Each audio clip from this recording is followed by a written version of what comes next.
We will exceed 2019 numbers over Stampede and for the month of July for the city of Calgary this year.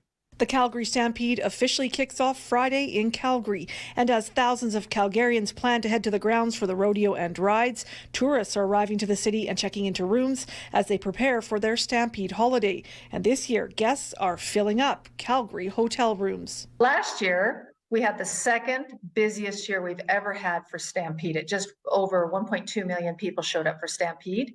And we believe all indications, all numbers that we're seeing is that we will exceed that number this year. Saul Zia, Executive Director for the Calgary Hotel Association, says over the course of the Stampede, the occupancy rate for rooms in Calgary could be at an average of about 90%. One of the biggest drivers of demand and the biggest change we've seen over last year's kind of just emerging out of COVID Stampede is the return of international travel.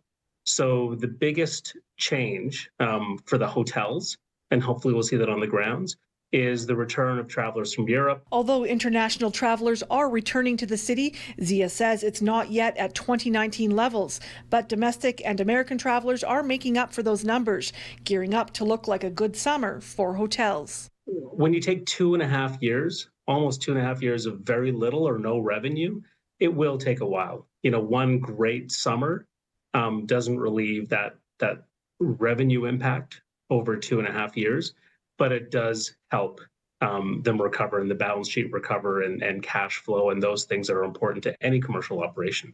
As many visitors book hotel rooms, Cindy Adey, CEO for Tourism Calgary, says the local visitor economy benefits. We represent over 1,000 partners, and they're everything from hotels to cabs to restaurants to florists to those that do catering, those that plan parties, all benefit. And they often tell us that, even if they have a really good year, the profit for them really comes in those 10 days of Stampede. In Calgary, Danina Falkenberg, City News.